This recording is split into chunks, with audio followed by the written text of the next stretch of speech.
ES लगेगा। इस काल के हिंदी के वाक्यों की अंग्रेजी बनाते समय सबसे पहले कर्ता वर्ब की फर्स्ट फॉर्म, उसके बाद ऑब्जेक्ट लगेगा। सब्जेक्ट प्लस वर्ब की फर्स्ट फॉर्म प्लस ऑब्जेक्ट। यदि सब्जेक्ट ही, सी, इट या एक नाम है तो वर्ब की फर्स्ट फॉर्म के साथ एस या यस लगेगा। अभी मैं आपको एक वाक्य बना के दिखाता हूँ, आप नोट कर लीजिएगा यहाँ तक। साधारण वाक्य,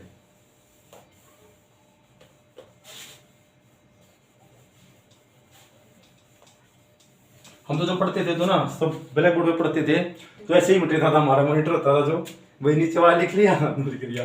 जैसे ये क्या था, क्या बोला था मैंने, मैं स्कूल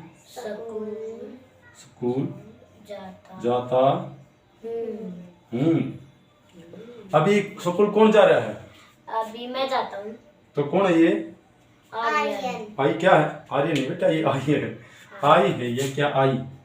क्या है ये? सब्जेक्ट। स्कूल क्या है? स्कूल है। ऑब्जेक्ट।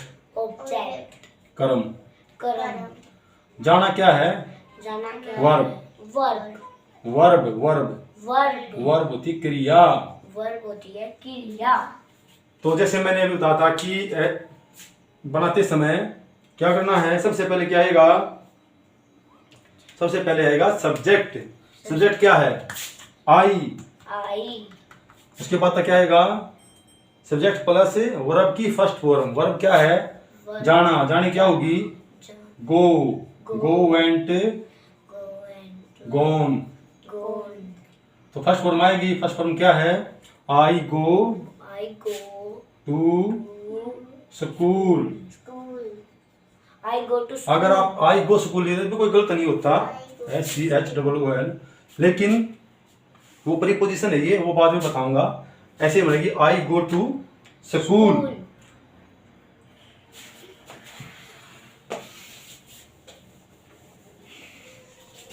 एक और बना देते हैं पूरा एग्जांपल। वह क्रिकेट खेलता है। बस अब देखो, जैसे मैंने देख लिया, जाता हूँ, खेलता हूँ, पहचानता चल गई। वह क्रिकेट खेलता है, इसमें वह क्या है? सब्जेक्ट। क्रिकेट क्या है? ऑब्जेक्ट। खेलना क्या है? वर्ब। तो वह का क्या होगा? खेलता है, लड़का है। लड़के के लिए हम लगाएंगे ही, लड़की के लिए लगाएंगे सी। या कोई निर्जीव वस्तु जैसे पेन है या टेबल है, उसके लगाएंगे इट।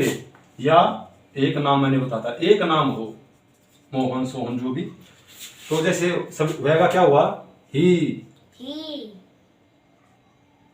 सब्जेक्ट क्या था? Subject plus verb plus object. यदि करता ही सीट, ही आ गया ना, तो ही प्ले। मैंने क्या बताया था कि यदि करता ही, सी, इट या कोई नाम है तो आप क्या करोगे? इसके साथ एस या यस लगा दो। He plays cricket. He plays cricket. ये था साधारण वाक्य होगा। He plays cricket.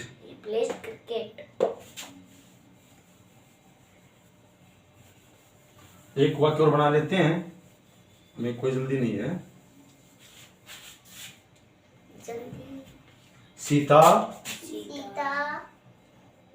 गाना गाती है। सीता गाना गाती है। तो अब सीता का क्या? सीता सिंग की फॉर्म होती है सिंग, सैंग, संग। सिंग सैंग संग। फर्स्ट फॉर्म में सिंग।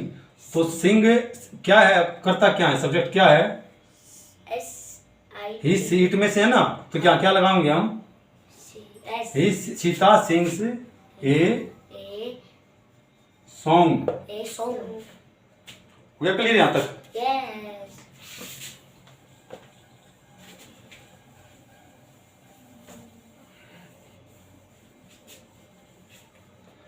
ये था साधारण वाक्य। ये था साधारण। अब हम करेंगे करेंगे पर्सन पर्सन प्लेस वाचक वाचक वाक्य। वाक्य। जैसे जैसे क्या क्या सीता सीता गाना गाना गाती गाती है। है। इसकी हम लिखेंगे क्या सीता गाना गाती है। क्या वाला वाक्य आ गया भाई, कंफ्यूजन भाई। ये हमने तो साधारण वाक्य पढ़ा था, ये कैसे आ गया प्रश्नवाचक वाक्य। प्रश्नवाचक को बोलते हैं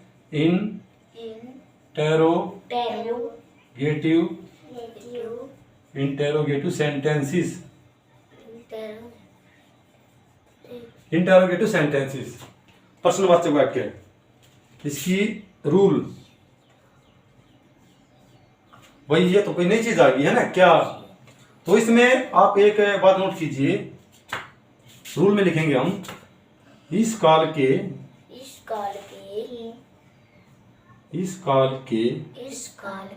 हिंदी के प्रश्नवाचक वाक्यों की अंग्रेजी बनाते समय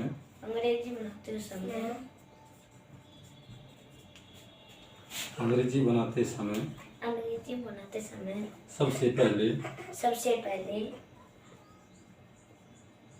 helping verb plus subject verb की first form plus object plus sign of interrogation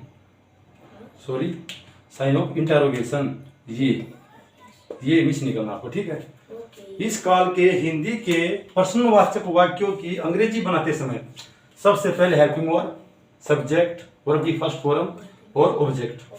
अभी ये ऐसी चीज है जो आपको याद रखनी है, बस ये आपको समझनी है और याद रखनी है। हेल्पिंग वर्ब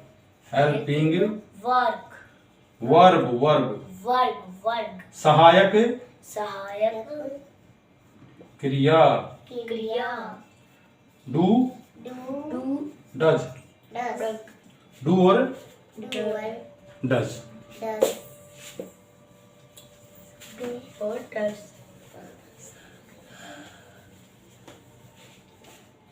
वे डू है और डज है। जैसे मैंने SCIS लगाया था, वो पॉइंट था नोट करने का कि एस कहाँ लगाएंगे, SCIS कहाँ लगाएंगे, और जहां पर करता ही CET या कोई नाम है तो वहां पर हम SCIS लगाएंगे, जहां पर हम वहां पर सिंपल फर्स्ट की फर्स्ट फॉर्म का यूज करेंगे। तो हेल्पिंग वर्ब डू डज। भाई जहां पर डू और डज कंफ्यूजन है भाई, कहाँ लगाएंगे कैसे, तो बस ये आप किसी बात पर रखिए ही सी इट या नाम के साथ और बाकी बचे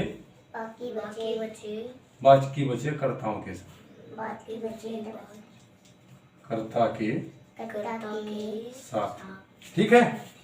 डू लगेगा, डज लगेगा ही सीट या किसी नाम के साथ, बाकी लगेगा बचे हुए कर्ताओं के साथ।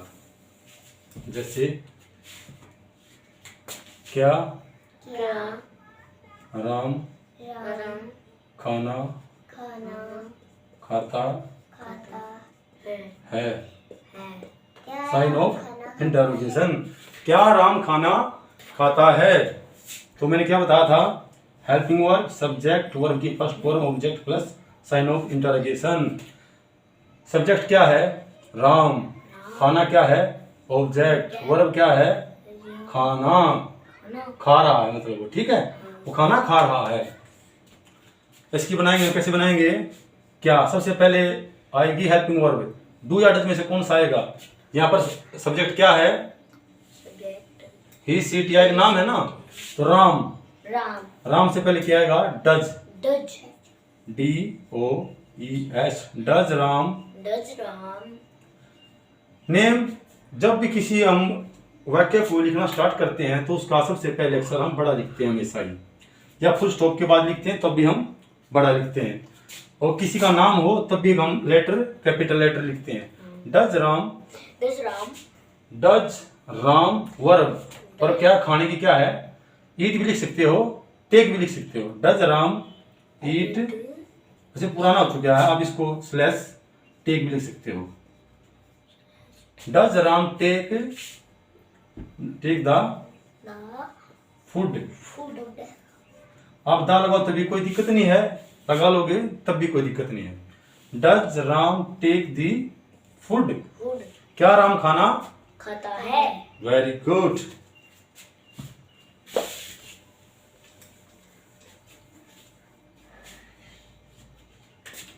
क्या क्या तुम तुम फुटबॉल फुटबॉल खेलते हो। खेलते हो।